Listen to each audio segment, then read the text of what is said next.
Uruguaya de la Salud, el licenciado Pablo Cabrera, representante de los trabajadores en el directorio de la Administración de los Seguros de Salud Social del Estado, y la licenciada Laura Molina, del Instituto Enrique Barrios. Bien, entonces para continuar con la parte oratoria le pedimos ahora que haga uso de la palabra al doctor Marcos Carámbula, presidente de la Administración de los Servicios de Salud del Estado. Bueno, buenos días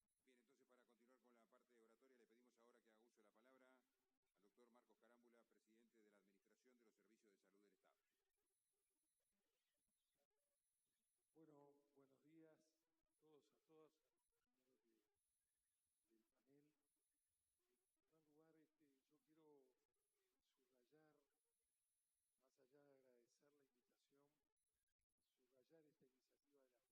días tan significativos de septiembre, generar un espacio de debate, de participación, de compromisos que tenemos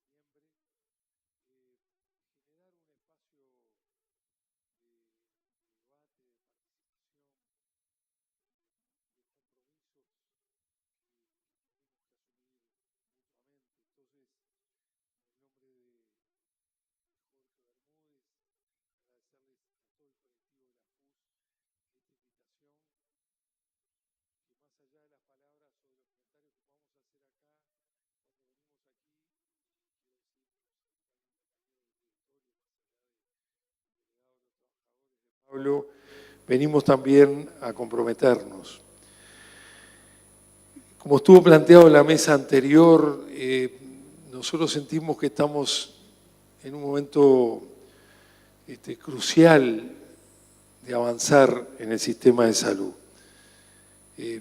Sistema integrado de salud como el uruguayo, que tiene esas dos patas prácticamente iguales en materia de volumen de prestación, en volumen de cobertura, que en los últimos 10 años ha significado un incremento muy significativo para lo que es el sector público, 1.100 millones de dólares anuales para la salud pública, en un prácticamente triplicado lo que se destinaba a la salud pública y lo que se destina hoy.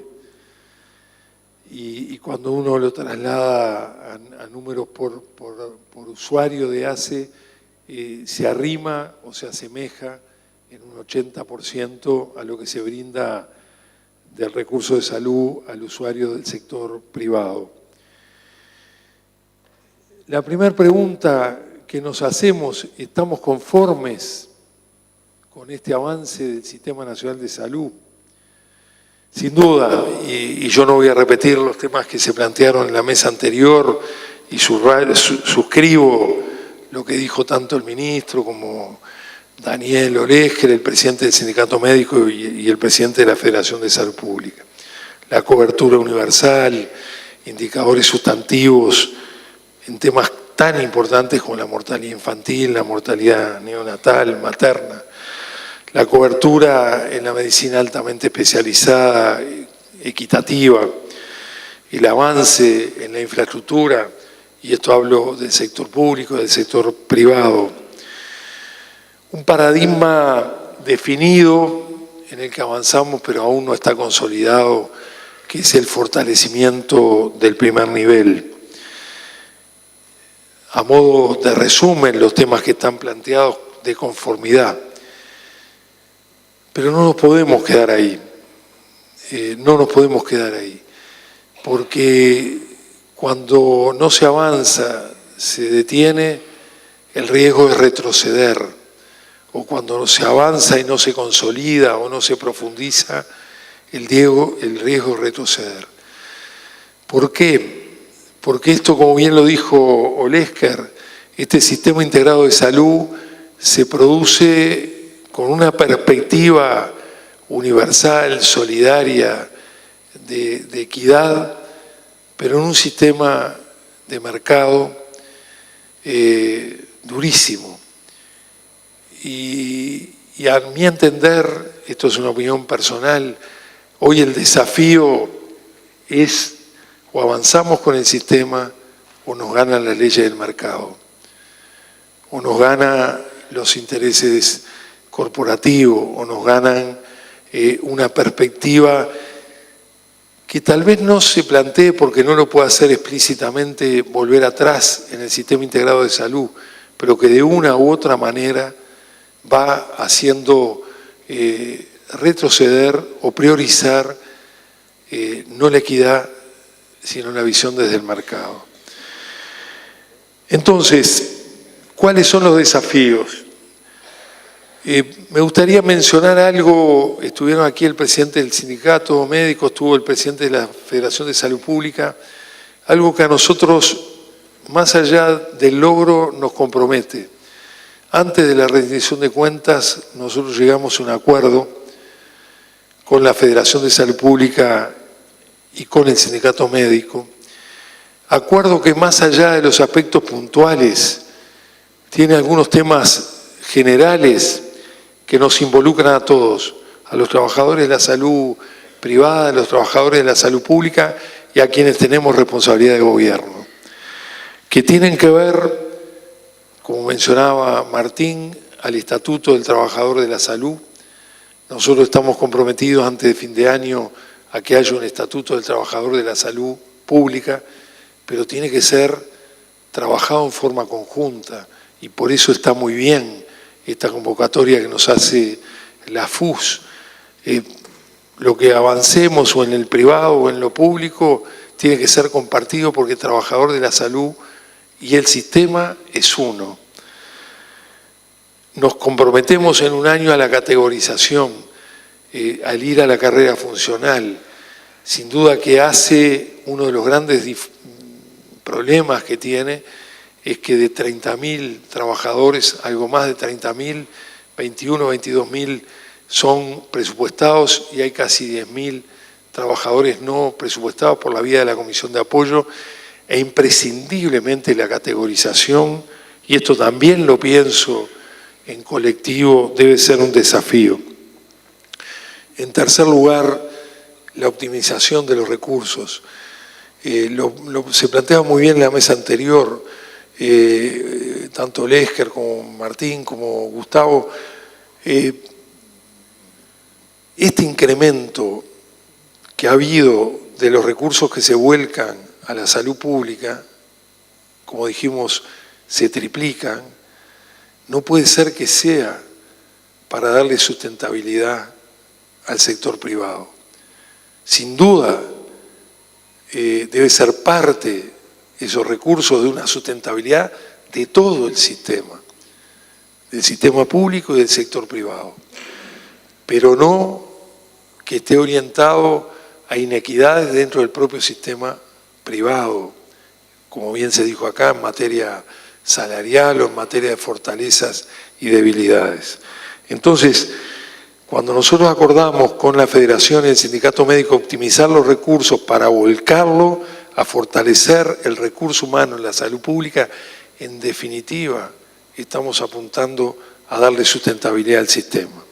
El cuarto aspecto del acuerdo, que cuánto valorábamos nosotros, me acuerdo que el año pasado participamos y el otro de este mismo encuentro, en aquel momento con distintas responsabilidades, los logros que la FUS ha logrado en materia de capacitación y del fortalecimiento del recurso humano a partir de la capacitación y a partir de lo que la capacitación significa en materia de rubro de remuneración para el trabajador de la salud.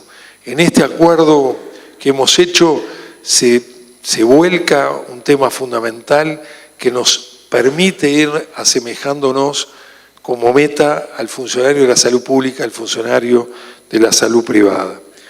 Y por último, nosotros estamos haciendo una fuerte apuesta a la profesionalización de los recursos humanos, a los concursos en direcciones hospitalarias, ahora empezamos en los concursos en las gerencias asistenciales administrativas de la salud pública. Nos parece que tenemos que caminar juntos en este sentido. ¿Cuánto hay, y en esto el rol de la Rectoría, el rol del Ministerio de Salud Pública, de que así como nosotros queremos fortalecer la auditoría, la transparencia, la informatización, el dar permanentemente la información que se nos reclama a la salud pública, cuánto de desafío es que el rol rector del Ministerio de Salud Pública convoque de la misma manera a la auditoría, a la transparencia, a la profesionalización de la gestión. Son desafíos compartidos. Por último, yo voy a plantear 5 puntos como para pensar en un trabajo, y a mí me parece bien, y me hago cargo de lo que podamos estar en deuda, por más que lo hacemos a nivel de la salud pública, con los funcionarios, en una actitud de diálogo permanente, con el sindicato médico, procuramos estar atentos a lo que son las mesas de usuarios, más allá de la representación del directorio, pero para seguir nutriendo ese frente social y desde nosotros como autoridad en la salud pública nos hacemos cargo de ayudar a la convocatoria, de participar y seguir marcando rumbos. 5 puntos que dejo planteado acá a esta tan interesante convocatoria de la FUS y lo dejo planteado en perspectiva de futuro. En primer lugar, un común esfuerzo público-privado por la calidad asistencial. El tener los recursos suficientes no es garantía de tener una buena calidad. Nosotros queremos, y lo hacemos con mucha humildad, no es el término, lo hacemos consciente de lo que somos y de lo que nos falta, pero nosotros queremos que el listón de calidad de la asistencia de los uruguayos esté marcado por la salud pública, en diálogo con el sector privado mutual. Es sin duda nuestro mayor desvelo y somos conscientes de lo que nos falta, pero creemos que si nosotros marcamos ese listón de calidad, es en definitiva el listón de calidad con el cual debe trabajar el sistema integrado de salud. Segundo, y esto para nosotros es un tema clave de desafío de lo público y de lo privado, que es la cercanía. El afianzamiento del primer nivel de atención, que es un paradigma que nos convoca del inicio del sistema integrado de salud, sin duda que avanzamos, pero estamos lejos. Y el concepto de cercanía que va de la mano de la sensibilidad, poniéndonos de uno y otro lado, a nuestro entender es un tema fundamental. Tercero, fue planteado en la mesa anterior, complementación, pero complementación con equidad. La salud pública sigue en este cuadro siendo la hermana pobre que, obligada por las circunstancias de todo tipo, sale a contratar en condiciones que no son las mejores. Desde los aranceles a las urgencias, a todos los temas tan conocidos de conflictos de interés, etc.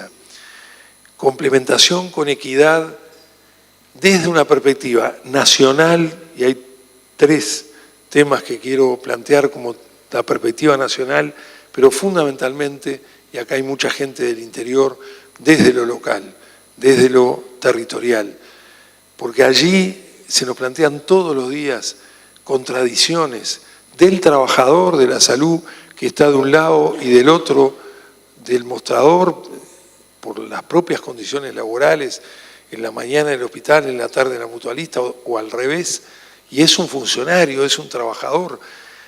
Tenemos que dar una perspectiva. Tiene un marco normativo, pero tiene más que nada un marco de decisión política, de quienes tenemos responsabilidades de complementarse con equidad. Y en ese sentido, regionalización. Nosotros estamos trabajando en una perspectiva de corredores asistenciales, de una perspectiva de regionalización con una nueva dimensión del territorio, no solo por los límites geográficos, políticos de los departamentos, sino sobre todo en esa perspectiva de corredores asistenciales donde no haya establecido ni una contradicción entre la distancia y tampoco entre los niveles. Al contrario, en fluir desde el primer nivel al centro de referencia de segundo nivel y de tercer nivel, pensado con cabeza de país. Nosotros estamos pensando en esos grandes centros de referencia regional, en nuestro caso público, pero ahora con la ley de referencia público, público, público, público, privado. Al norte en Tacuarembó, los centros de neurocirugía, referencia oncológica, de especialidades, el litoral Salto Paysandú, el litoral sur, Fray Bentos, Mercedes y el eje de la Ruta 2, Colonia con su nuevo hospital que tiene que ser, que se inaugurará a fin de año, principios del año que viene, un centro de referencia regional, una perspectiva metropolitana imprescindible con grandes centros de referencia, el Maciel, el Pasteur, el Inca, el Pereira Rosell como centro de referencia nacional. Y hacia el este, una perspectiva de integración regional con los ejes Maldonado, Rocha, La Valleja, en la oncología, en la salud mental. Y en eso, el corredor asistencial, la regionalización, fortaleza de lo público para dialogar desde nuestras fortalezas y también desde nuestras debilidades con el actor privado. Y nos parece que eso es imprescindible. Si no, es la duplicación de recursos, es la duplicación de infraestructura, es la duplicación de horas en la atención, no solo, como bien se decía acá, en la maternidad única, en la emergencia única, sino en la perspectiva de cercanía de especialidades que a través de los centros de referencia tenemos que acordarlo. Y el tercer punto en esto, nosotros estamos trabajando, queremos que a fin de año podamos tener armado un sistema nacional de traslados. Hoy el gran cuello de botella, aparte de sus recursos humanos, como los tiene la salud pública, es el sistema de traslados. Y ahí surgen todos los días dificultades planteadas desde el conflicto de interés, desde la perspectiva de las responsabilidades de respuesta inmediata que tiene cada director y que tiene que resolver en función de la urgencia, porque la ecuación del trabajador de la salud no es el número, sino es la vida, y por ende tenemos que darle un marco de carácter nacional con perspectivas regionales a un sistema nacional de traslado que aúne la fortaleza nuestra de lo público y que a su vez se complemente en el territorio con el actor mutual. Por último, nos parece que ese dilema que tenemos de avanzar en el Sistema Nacional de Salud o que nos gane la perspectiva del mercado o de las corporaciones, no se termina de resolver en la ecuación del directorio de ACE o de la Federación de Salud Pública o de la FUS o del sindicato médico o de los actores sociales. Se resuelve en la medida, y por eso saludamos este encuentro, en que verdaderamente trabajemos en una perspectiva de bloque social de los cambios. Cada uno en su rol, cada uno en su perspectiva, cada uno en sus responsabilidades. Nosotros no transferimos responsabilidades ni eludimos las responsabilidades que tenemos al frente de la salud pública, pero somos conscientes de que si de estos encuentros, de los encuentros que hagamos en cada una de nuestras actividades, no avanzamos en un bloque social de la salud por defender y avanzar el sistema, corremos el riesgo de que el mercado nos vaya minando una gran conquista del pueblo uruguayo. Con ese sentido es que venimos a participar de este encuentro. Muchas gracias. Le agradecemos al doctor Marcos Carámbula, presidente del directorio de la Administración de los Servicios de Salud del Estado. Tenemos entendido que está medio corto de tiempo, Marcos. Bueno, pedimos ahora entonces al economista Pablo Darroche, asesor de la Federación Uruguaya de la Salud, que haga uso de la palabra. Bueno, muchísimas gracias por la invitación. Es un verdadero gusto no solo compartir este evento de enorme trascendencia para la Federación, pero también para la salud, sino compartir este panel con gente tan destacada y que sabe muchísimo más que yo de salud. Hoy voy a traer dos palabras del latín que me parecen de enorme trascendencia, y entre militantes sindicales, ¿por qué no traerla a colación? Por ejemplo, decir que esta reforma es revolucionaria. Y es revolucionaria en el sentido propio de la palabra, que es dar vuelta a algo. Esta reforma, que se constituye justamente revolucionaria porque pretende cambiar, dar vuelta una situación, un esquema, un sistema sanitario, arcaico hasta podríamos decir, pero que además no se resuelve, sino que continúa. Es un proceso que requiere se profundice paso a paso. La otra palabra que me parece súper interesante, que también traemos del latín, es salud. Curiosamente, el origen da cuenta de que la salud es aquello que necesitamos para superar un obstáculo.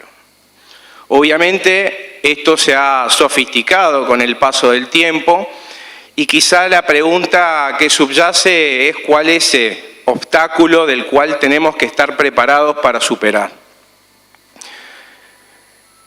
La salud hoy no se discute, es un derecho humano fundamental, está asociado al bienestar, y vaya si el bienestar hace al componente tan deseado por los países que es al desarrollo.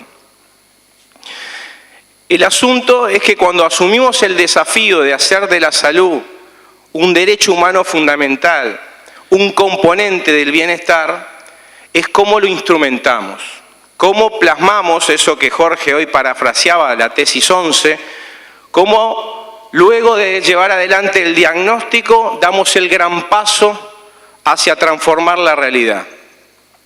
Y lo que intentaremos hoy compartir con todos ustedes, lejos de analizar los aspectos instrumentales de la reforma, sino lo que pretendemos es explorar las líneas estratégicas de la reforma en esta suerte que casi todos los panelistas han optado, que ha sido la de hablar de los resultados, pero también plantearse los desafíos. En ese sentido, quizá entre paréntesis, quiero destacar lo que debería ser la orientación máxima de la reforma, que no está explicitada, aunque en la cabeza del militante sindical está muy internalizada. Aquí la discusión en el fondo no se trata si la salud debe ser pública o si debe ser privada. Aquí de lo que se trata es que de la salud no esté mercantilizada. Nosotros podemos mercantilizar la salud dentro del sector público. Y también dentro del sector privado podríamos eventualmente generar alternativas que pudieran eludir circunstancialmente a través de la intervención del Estado, quizá también sus directivas. Pero quiero marcarlo fuertemente para evitarnos una falsa oposición cuando el eje central es desmercantilizar la salud. Y lo hemos colocado en nuestras consignas. La salud no es una mercancía, la salud es un derecho. En los orígenes de la pretendida subversión de un sistema por una reforma de carácter estructural y que, insisto, considero revolucionaria para el momento en el que fue implementada, pero sobre todo por sus perspectivas, habían unos ejes que en la propia exposición de motivo pretendían describir la característica de las reformas que quiero rápidamente compartir con ustedes. Equidad, continuidad, oportunidad, calidad, centralización normativa, pero descentralización en la ejecución, eficiencia social, eficiencia económica, gestión democrática, participación social y, sobre todo, derechos del usuario. Avanzar hacia estas orientaciones implicó definir una reforma parada sobre 3 pilares estratégicos que todos ustedes recordarán, pero vale la pena tener nuevamente presente. Un modelo de atención diferente, un modelo de gestión y un modelo de financiamiento. En el panel anterior se habló mucho de un modelo de financiamiento que buscaba ampliar, universalizar la cobertura. Y buena medida el haber hecho centralizado la contribución, apostando a cumplir con los criterios de equidad vertical y horizontal, se logró en buena medida, aunque todavía hay algunos espacios por recorrer que lo voy a colocar en materia de los desafíos que tenemos por delante. Pero esta reforma también se propuso dos cambios estratégicos en el modelo de atención y en el modelo de gestión. No basta con universalizar la cobertura, había que hacer que esa cobertura fuera de primera calidad. Y hacer coberturas de primera calidad, prestaciones de primera calidad, implicaba un cambio profundo en el modelo de atención y en el modelo de gestión, que aún siguen siendo orientados por intereses mercantilizados. Y ese es el principal desafío que debemos tratar de combatir.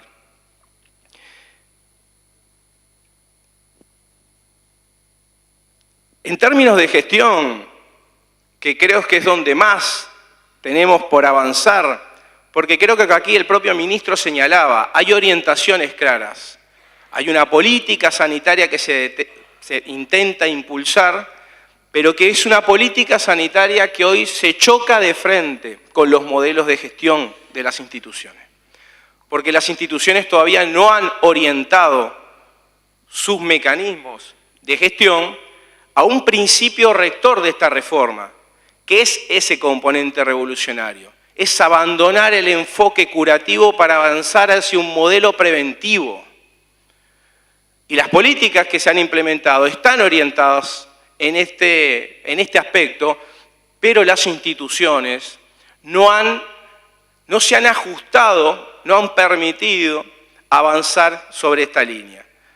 Yo, si tuviese que inventar qué es el padecimiento que tienen las empresas, diría que es algo así como una autarquía esquizofrénica, porque por un lado consideran que nadie les tiene que decir cómo deben gestionar, pero por otro lado no son capaces de gestionar si no reciben los recursos que les da el Estado. Quisiera, porque no es mi intención extenderme mucho y porque ustedes son los que tienen que tolerarnos y aguantarnos a nosotros, ubicar lo que entendemos fueron inspiraciones de esta reforma. Voy a saltearme la parte de los resultados que aquí se han marcado de manera notoria, se ha aumentado el gasto, ha aumentado o reducido en términos relativos al producto el gasto usuario respecto al producto. Esto es relativizado porque tenemos hace 14 años un crecimiento ininterrumpido del producto. El destino de recursos para la salud no para de crecer y efectivamente han aumentado y han mejorado un montón de aspectos vinculados a la salud. Pero entendemos que la reforma adolece aún de algunos elementos que pasan en este contexto de expansión económica desapercibidos, pero que eventualmente podrían poner en jaque y que deben ser cuidadosamente tenidos en cuenta. Uno de esos desafíos, son 5, coincidimos recién con la numeración, es vinculado al gasto. Nosotros tenemos un nivel de gasto similar al de los países desarrollados. Sin embargo, podríamos llegar a cuestionar si los resultados que nosotros obtenemos son similares. Y esto significa, y de alguna manera me va a remitir al quinto punto fundamental, que está presente en la ley, pero que no está bien definido en las líneas políticas de implementación por parte del Ministerio, que está asociada a la sustentabilidad. Si no hay una optimización de los recursos, gasto eficaz y eficiente, seguramente lo que está corriendo el riesgo no es que se destinen demasiados recursos, sino que lo que puede estar comprometida es la sustentabilidad del sistema. El segundo desafío, que para nuestra federación, vaya si lo ha marcado en forma reiterada, tiene que ver con el acceso. estamos de acuerdo que este modelo de financiamiento basado en una contribución que contempla que contribuya más quien gana más, pero si dos personas ganan lo mismo, contribuyan de la misma manera, es un componente solidario y que hace a un componente de universalizar las prestaciones. Pero aún hay barreras que impiden o que hacen que esta universalización y esta cobertura sea absoluta. Vamos a mencionar tres. El más conocido tiene que ver con las tasas moderadoras, los copagos ticket. Creemos que hay que seguir avanzando en la línea de ir abatiéndolos. Esto se ha dicho prácticamente por todos los expositores. Recién se dijo uno que para nosotros nos parece fundamental y es el proceso de descentralización, la organización territorial. Hoy seguimos teniendo partido al país y tener partido al país está generando distintos enfoques sanitarios y políticas que desconocen que en última instancia el que tiene que ser beneficiado es el usuario. Pero un elemento que sí se dijo también al principio, no recuerdo bien si fue Daniel que lo mencionó, tiene que ver con contemplar las desigualdades en materia de la distribución del ingreso. Ese componente que Daniel decía que capaz debe ser incluido en las cápitas, ese componente social. Si bien podemos tener la percepción de que dos personas del mismo sexo con la misma edad pueden quizá tener el mismo perfil de enfermedades potenciales, está claro que esto puede variar dependiendo del contexto social donde provenga esa persona, donde las vulnerabilidades a las que se expone pueden agudizar alguna de estas situaciones y no parece ser justo en términos de lo que estamos planteando, de que la consideración en términos de cápita no contemple esta diferenciación. Entonces hay que mejorar el gasto en términos de eficiencia y eficacia, sobre todo, del gasto. Hay que mejorar el acceso contemplando otras dimensiones más allá de la carga contributiva de la que estamos haciendo referencia. Como tercer punto, que también de alguna manera hacen a la sustentabilidad del sistema, los problemas sociodemográficos de la informalidad. Esto que dijimos, contar con un financiamiento contributivo que en buena medida depende de un mercado de trabajo que hoy presenta enormes dificultades, y no me refiero vinculadas a tasas de desempleo, sino a calidad del empleo y a vulnerabilidad en el empleo, pueden generar ciertas debilidades o vulnerabilidades al propio sostén del sistema a escala país. Ahí consideramos que son necesarias tener en cuenta alternativas, modificaciones en el sistema impositivo que tengan en cuenta esta situación. Como cuarto punto, la equidad intergeneracional. Creemos que aquí hay que lograr equilibrios intergeneracionales a escala de lo que es escala país. De alguna manera está aquí planteado. El hecho de contemplar la dimensión geográfica, el hecho de contemplar que muchas veces la dimensión geográfica reproduce desigualdades de origen en determinados contextos, quizá nos interpela a si tenemos que tener en cuenta distintos modelos de atención sobre una política única de prestación que contemple aspectos de algunos grupos que presentan determinadas vulnerabilidades que se hacen. Yo no digo que no se haga, sino que hay que avanzar y profundizar en esta línea, que es lo que tenemos por delante. Y por último, el de la sustentabilidad. Y este es el que nos preocupa sobre todo porque es el que nos va a permitir profundizar la reforma, poder tener estas instancias de discusión y debate, de hacernos preguntas y poder ensayar respuestas acerca de cómo seguir avanzando en un sistema que está asociado al bienestar. Por lo tanto, la sustentabilidad, más que un deber ser, tiene que ser un prerequisito de esta reforma. Esto no solamente implica el uso eficiente y eficaz de los recursos, sino que le da integralidad y coherencia al sistema.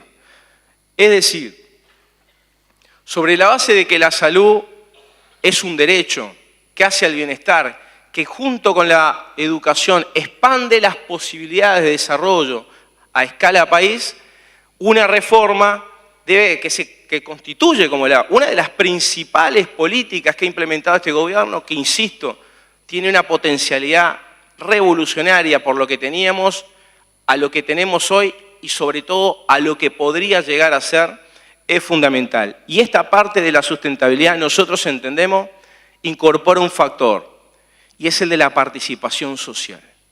Para nosotros es absolutamente relevante incluir en cada una de estas líneas estratégicas la participación social en sus más amplias expresiones. Consideramos, sí, que es mucho más lo que tiene que hacer el usuario, que es el verdadero protagonista de todos estos eventos, que es sumamente importante que se incluya y se considere como parte sustantiva de lo que tenemos por delante. Por lo tanto, me gustaría terminar simplemente refiriéndome o parafraseando a Jorge, que no hizo otra cosa que parafrasear a Marx con esto de la tesis 11.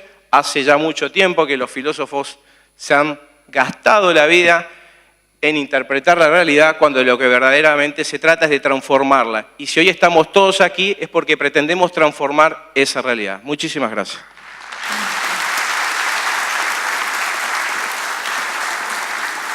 Muy bien, agradecemos al economista Pablo de Rocha, asesor de la Federación Uruguaya de la Salud. Le pedimos ahora que haga uso de la palabra al licenciado Pablo Cabrera, representante de los trabajadores en el directorio de la Administración de los Servicios de Salud del Estado. Bueno, buenas tardes a todas y a todos. En primerísima instancia, saludar porque hace 2 días, en reconocimiento al 11 de septiembre, el Día de los Trabajadores de la Salud Privada, en todos ustedes, para los compañeros que están en cada uno de sus lugares de trabajo. Días importantes porque son días de reconocimiento y de seguir colocando en debate temas de la actualidad y de la proyección al futuro. Hemos escuchado ya todos los compañeros hablando en el entorno de lo que es el sistema, la construcción del sistema.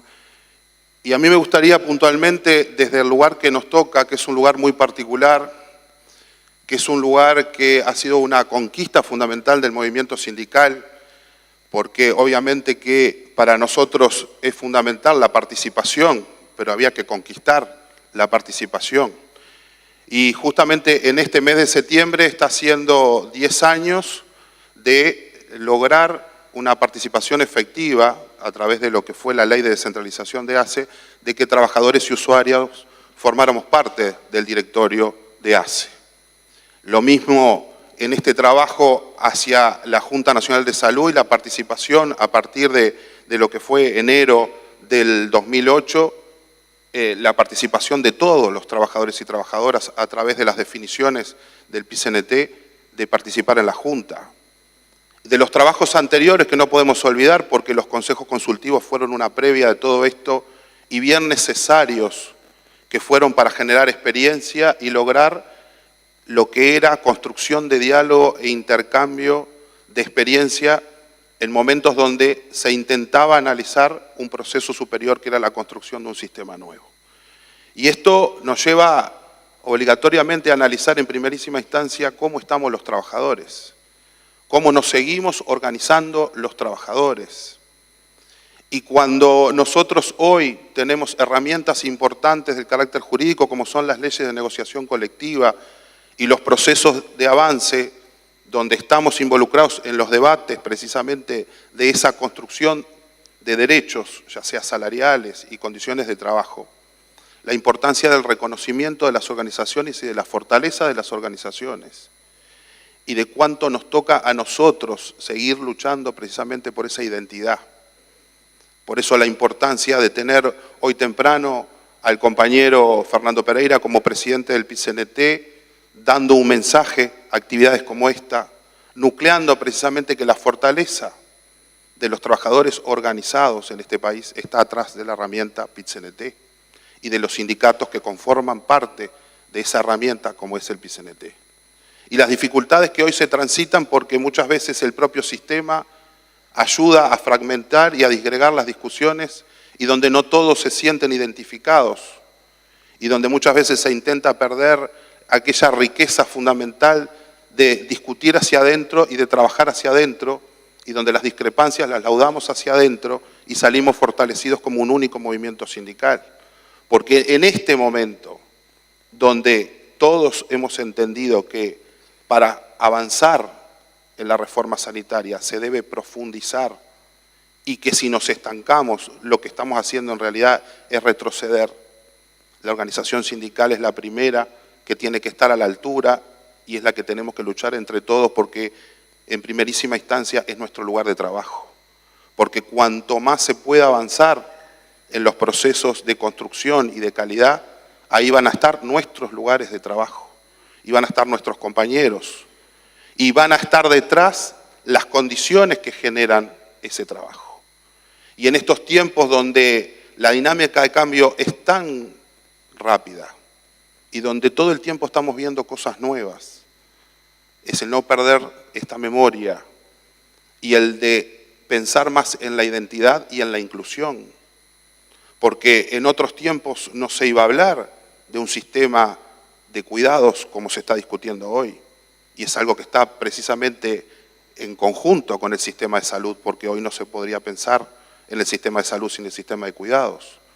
Porque nosotros, trabajadores de la salud, somos parte de esa identidad de los cuidados y de esa cercanía con los usuarios, que son usuarios de la salud, pero también son usuarios precisamente de este nuevo sistema donde hay que involucrar y donde está parte de esta discusión del mundo del trabajo y donde se identifican las condiciones para esos trabajadores que también son nuestros compañeros y donde comenzamos también a identificar esas luchas tan necesarias para avanzar precisamente en lo que significan reformas sustanciales y que harán precisamente de este sistema un sistema mejor.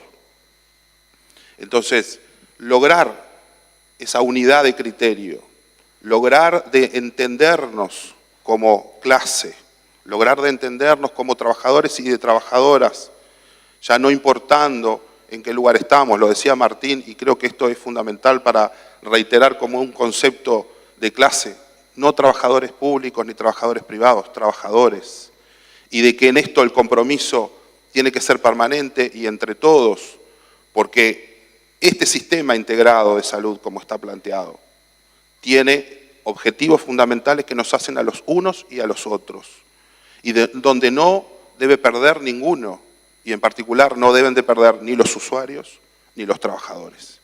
Y en estos momentos donde seguimos identificando que existen lucros y de que hay instituciones que vestidas con el vestido del servicio del mutualismo, de aquella vieja historia del servicio de dar para el que menos tiene, y donde los sanos planteaban justamente la fortaleza de los recursos para los enfermos, hoy es todo lo contrario.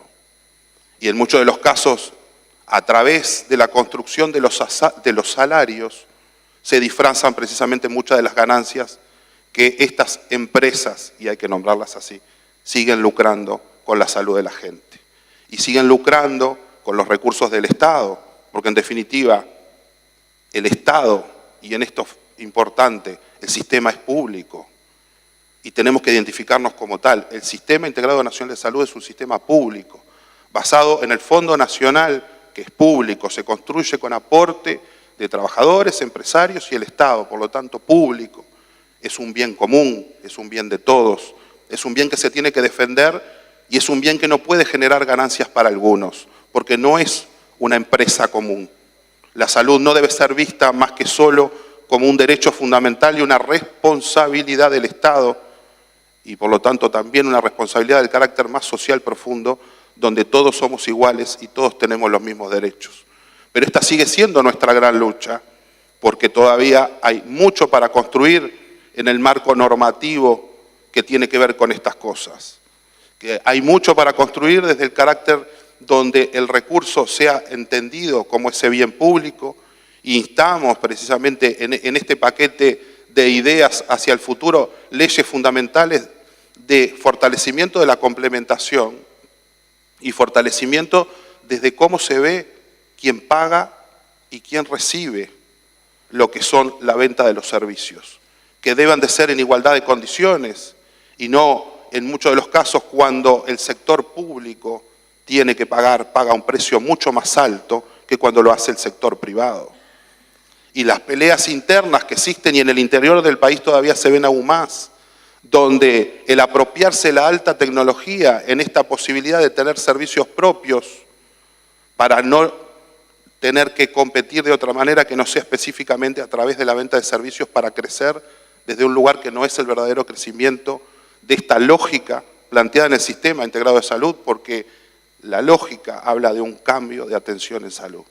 La lógica de este sistema habla del fortalecimiento del primer nivel, habla de la educación, habla de la prevención, de la promoción y habla precisamente de la cercanía con la gente. Y el empresariado precisamente no mira la cercanía más que justamente como el aspecto de la ganancia y cuánto se puede lograr a través de la prestación de un servicio mayor cantidad de ganancia. Y no se piensa en la gente. Ahora, los trabajadores tenemos un concepto totalmente opuesto y por eso es que lo tenemos que seguir planteando porque muchas veces en otros lugares no se escucha. Y estos son buenos lugares porque son la caja de resonancia para ir a repicar que hoy más que nunca estamos unidos, que tenemos este concepto de defensa de nuestros puestos de trabajo, en defensa de la atención pública, de la atención para la gente. Y por esto analizar que las condiciones de trabajo, cuanto mejores son, más impactan precisamente en la buena atención. Y no en vano, hoy tenemos que pensar que en el comienzo ya de una campaña electoral y escuchando algunos discursos que van a contrapelo totalmente el movimiento sindical, como es el hecho del aumento de los años de jubilación. Nosotros, trabajadores de la salud privada y la salud pública, tenemos el concepto del cuidado del trabajador y el deterioro que tienen los trabajadores de la salud en general con respecto al mundo del trabajo. Y no podemos permitir de que este debate para la conquista de votos hagan que lleguemos a un retroceso fundamental como es pensar en 65 años para la jubilación de un trabajador de la salud. Es todo lo contrario. Y creo que esta es una de las premisas importantes porque tenemos que inculcarle a nuestros compañeros más jóvenes que recién empiezan de que los que hemos tenido ya algún camino hecho, el deterioro se siente, que el deterioro es grande y que es pensar en el compañero que está trabajando porque cuando el compañero que trabaja junto a nosotros está deteriorado, también traslada ese trabajo al que está con más fortalezas y a veces hay que hacer el doble. Como lo mismo cuando estamos hablando de la lucha por las 6 horas, que a veces queda perdida, porque el multiempleo lleva a que cada uno tenga 2, 3 trabajos.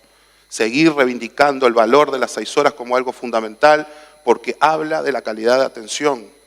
Una persona que trabaja en salud, trabajando 6 horas, obviamente que la calidad de atención va a ser muy diferente a que cuando hace 12 o 18 horas. Y ya vemos que escondido en este mercado tenemos lugares donde la gente está trabajando 8 y 9 horas en un solo lugar.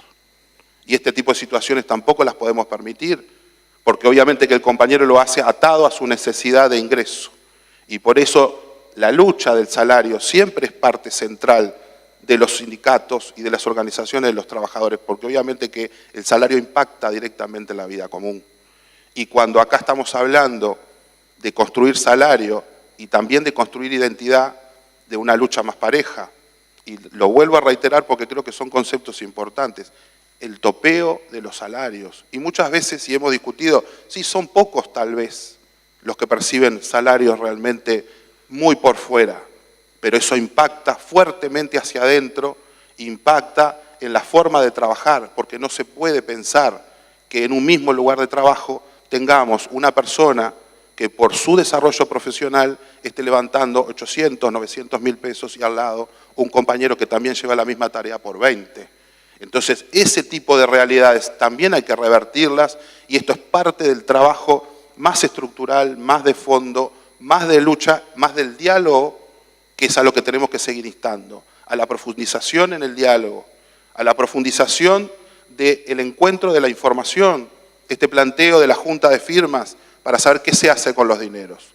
Esto es fundamental, porque para dar estos debates tenemos que saber qué se está haciendo con los recursos, insisto, recursos públicos, recursos de los que aportamos todos, recursos que la sociedad tiene derecho a saber cómo se utilizan. Y en los procesos de entender la profundización de este sistema integrado, la complementación bien entendida, la complementación del uso de las fortalezas que cada una de las instituciones tiene, de que todos aportemos para el bien común, que es la atención de la gente y que es la atención de nosotros mismos, porque nosotros no somos ajenos, somos tan usuarios como cualquier otro usuario del sistema de salud. Entonces, en estos momentos donde sabemos que hay falta, y en el interior del país aún más, no podemos dejar librado a las oportunidades del mercado, sino que tenemos que seguir profundizando, y a aquellos que no les guste tendrán que salir, porque el sistema es un sistema que se regula estatalmente y es en una lógica del bien común. Y obviamente que hay instituciones que no lo quieren y se hace difícil, pero creo que nosotros como trabajadores somos los primeros que tenemos que seguir peleando por este tipo de camino, por el camino de juntarnos, porque además nos conocemos todos. Por esto lo que decía del multiempleo, trabajamos en varios lados, compartimos demasiadas tareas para no entender realmente de lo que nos está pasando. Y dejar que las oportunidades del mercado queden precisamente a un costado y que el desarrollo de lo que son los derechos sea esa prioridad necesaria y de la prioridad que es bandera del movimiento sindical desde todos los tiempos. Esta oportunidad de una nueva movilización, donde está planteado para el 20, es reclamarle al Ministerio de Trabajo también involucrarse en estos temas. Es reclamarle al Ministerio de Trabajo como regulador de la negociación colectiva y como regulador de los procesos de ese diálogo necesario que tiene que tener el país. Y lo digo porque esto impacta obviamente también y muy directamente a los trabajadores de la salud pública, porque compartimos el trabajo, porque compartimos las situaciones y las formas, y esto es importante, que cuando un sindicato se está movilizando, no se moviliza solo por sí, sino que en este caso se está movilizando por todos. Y por eso el seguir reclamando la verdadera responsabilidad institucional y que el diálogo realmente se tiene que profundizar y donde los actores fundamentales tienen que formar parte, y en este caso trabajadores y usuarios. Y por último, en este espacio, el espacio de la representación, no existiría si no existen los compañeros y las compañeras detrás trabajando a diario. Este lugar se enriquece con la información y con el debate de los compañeros en sus lugares. Este lugar es el lugar de los trabajadores, es el lugar que lo hemos conquistado y es el lugar que tenemos que seguir defendiendo, porque sin participación social no hay cambio. Sin trabajadores y usuarios no existe la posibilidad de desarrollo del país. Así que este tipo de oportunidades siempre nos sirven para reflexionar. Agradezco a la FUS de que siempre nos está invitando porque entendemos que también es nuestro lugar como trabajadores de la salud, el compartir este tipo de instancias y seguir pensando que unidad, solidaridad y lucha son los conceptos fundamentales que hacen a nuestra vida de cambio. Gracias.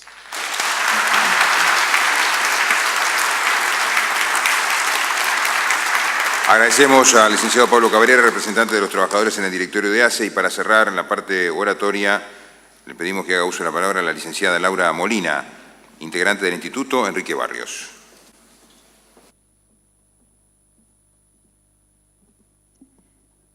Buenos días, compañeros y compañeras. Saludo vuestra presencia, saludo a los compañeros que acompañan en el panel, a las autoridades.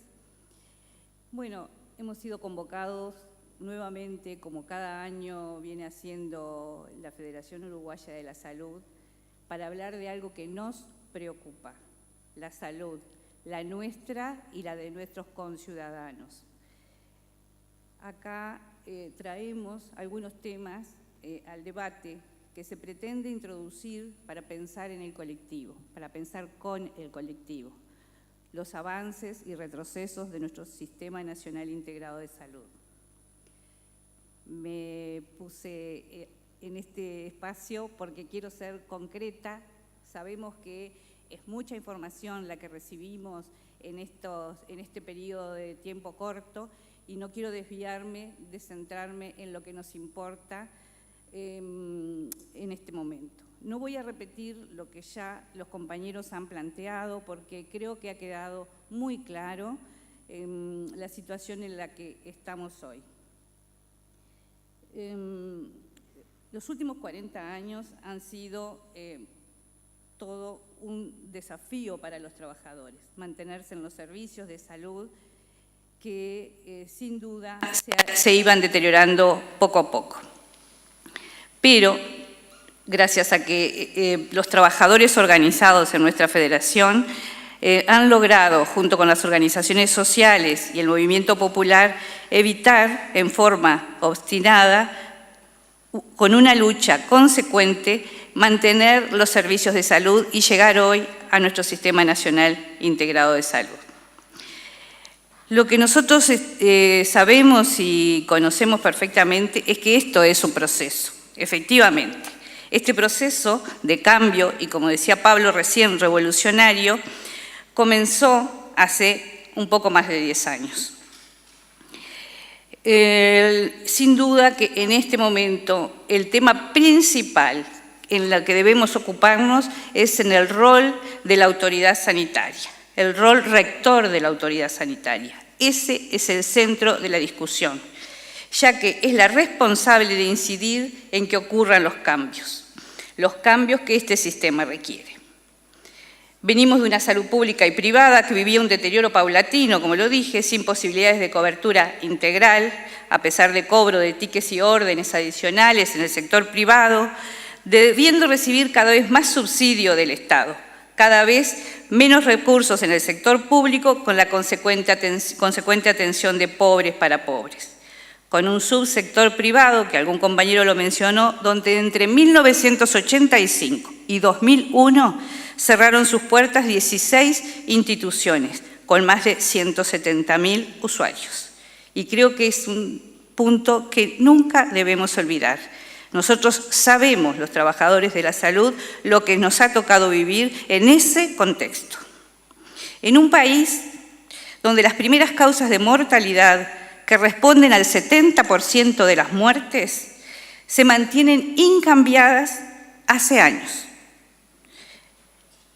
Que suponíamos que la llegada de los vientos progresistas traerían expansión y calidad de la cobertura de los servicios sociales respondiendo a las demandas ciudadanas.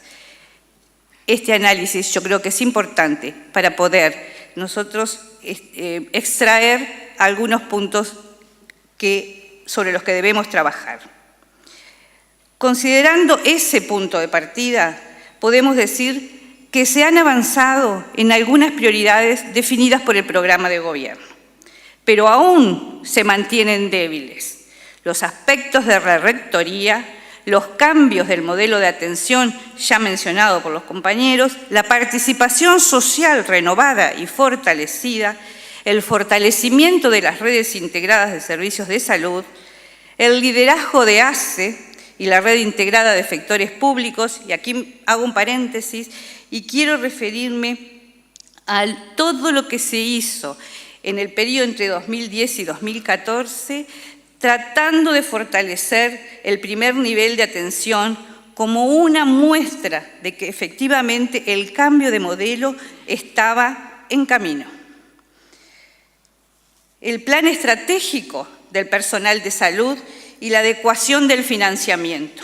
Esto está escrito en un programa de gobierno que nosotros decimos tenemos que profundizar dentro de esta reforma revolucionaria.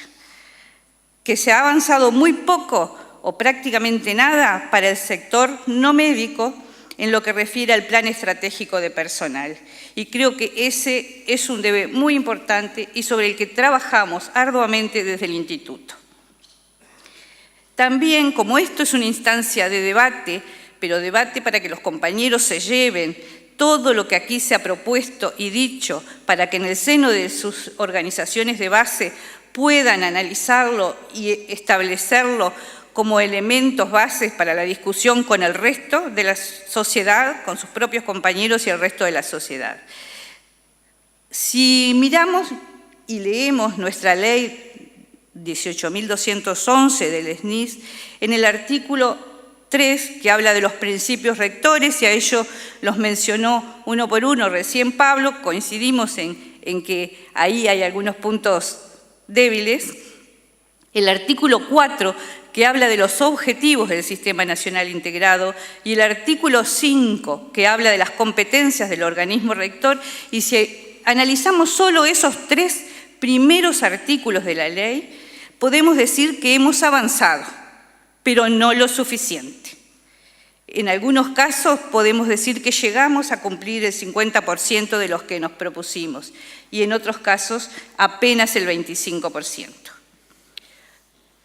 También, como lo dijo Jorge Bermúdez al comienzo, hay mucho diagnóstico, sobrediagnóstico de nuestro sistema, pero vemos con mucha preocupación que hay aspectos en los que no hemos movido el fiel de la balanza. Los indicadores sanitarios dicen que las estadísticas vitales se mantienen inalterables, excepto en mortalidad infantil y materna, coincidiendo con lo que se expresara anteriormente en el primer panel. Pese a que se ha aumentado notoriamente el gasto en salud, que registró un 76% de incremento entre el 2005 y el 2014, con un PBI que creció 42%. No es lo mismo 8% de un menguado PBI que un 9,2% del PBI que tenemos hoy. En ese mismo periodo, los prestadores privados tenían 700.000 usuarios bajo cobertura, pero por acción del FONASA, y lo mencionó Lesker, yo tenía 2.500.000, pero ya superamos los 2.600.000 usuarios. Del análisis presentado por el Ministerio de Salud, se nos dice en el informe a los 10 años de la reforma, qué pena que el ministro se fue, nos dicen en el documento que nos entregaron que el gasto en atención curativa en el año 2000 representaba el 81%. Eso quiere decir que se invertía en la enfermedad el 81% del presupuesto. En atención rehabilitatoria, 1,3%. En servicios de larga estancia, 2,3%. Y en la prevención, el 4%. Y en la administración de programas de salud y aseguramiento, 4,7%. De esto queremos hablar, de en qué gastan las empresas sus recursos. Si esto no se sabe, tenemos mucha dificultad entonces para establecer y abordar una estrategia de cambio. Nos dice en ese mismo documento que no se pueden conocer los datos porque los proveedores del sistema no registran sus datos discriminados de esa manera. El ministro, en el panel anterior, dice que hay datos que vienen del SINADI y de los balances. Nosotros quisiéramos saber si en este último año se ha podido avanzar tanto para que nos den esta información, y la queremos tener, justamente porque sobre eso podemos establecer nuestras estrategias. Que los prestadores rindan cuenta y que sus resultados se muestren en función de los objetivos del sistema. Nosotros los conocemos, sabemos que desfinanciaron y pusieron en jaque a la salud en el Uruguay con un sistema de gestión, el mismo que practican hoy.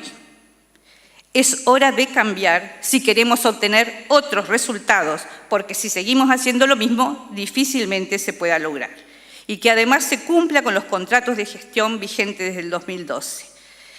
Tenemos empresarios que no invierten de su bolsillo, porque la plata viene, obviamente, de la gente, del Estado, que aporta con sus impuestos. Entonces, nosotros creemos que para avanzar seriamente en este proceso de reforma, para profundizar todos aquellos aspectos que sí se ha podido avanzar, tenemos que tener una participación social real, que efectivamente las judezas y las julosas, como lo mencionaban hoy, existan, pero que existan de verdad, que puedan desarrollar su trabajo en el territorio. Y consideramos relevante para el cambio de modelo de atención, para poder aterrizar la APS y poder trabajar sobre los determinantes sociales y los objetivos sanitarios, la capacitación. Sin capacitación, este cambio no será posible. Cambiar este modelo significa una estrategia que modifique definitivamente las prácticas en los servicios de salud. Creemos firmemente que el organismo rector, quien ya conoce la anatomía y la fisiología del sistema, debe apostar a los resultados. Debe orientar a los prestadores al análisis epidemiológico de las poblaciones de referencia. Algo se mencionó, pero si ustedes tienen el libro a los 10 años de la reforma, pueden ver cuánto es el avance de las instituciones en cada una de las metas y en cada uno de los indicadores que se les exige. Es muy pobre. O sea, reciben un dinero por algo que no cumplen. Se debe orientar a la investigación en sus servicios, a establecer un estudio de costos, de impacto económico, como forma de mejorar la calidad, pero también de identificar en qué gastan sus recursos. Capacitar e investigar como una forma de inversión en salud, como una forma de velar por el mejoramiento de la calidad de cada una de las etapas del proceso de atención a la salud, como forma de atender la transición epidemiológica que nos presenta a las enfermedades crónicas no transmisibles como un problema de gran dimensión, que también no es el único. Hay otros, pero esto ocupa un gran porcentaje de nuestras preocupaciones. Queremos además una comunidad organizada en torno a los servicios de salud, entendedora de que la salud es una construcción colectiva. Nosotros hemos trabajado desde el año 2016 con los usuarios organizados en los territorios y sabemos que los que participan de la forma que pueden, porque realmente sabemos que cuentan con poco apoyo, así lo entienden y comparten con nosotros estas inquietudes. También queremos un Estado que garantice efectivamente este derecho, mejorando las condiciones de la vida de la gente, generando, como son nuestras aspiraciones de siempre, un país socialmente más justo, un país con justicia social. Eso es lo que el Instituto les presenta en el día de hoy. Queríamos que ustedes tuvieran esta información, que de todos los debates, de todas las presentaciones que se han realizado, podamos nosotros seguir avanzando con mucha fuerza, sabiendo que lo que hemos hecho hasta ahora es lo que ha permitido que este Sistema Nacional de Salud hoy se mantenga de pie y que la salud de nuestros uruguayos se mantenga y pueda seguir mejorando. Salud, compañeros.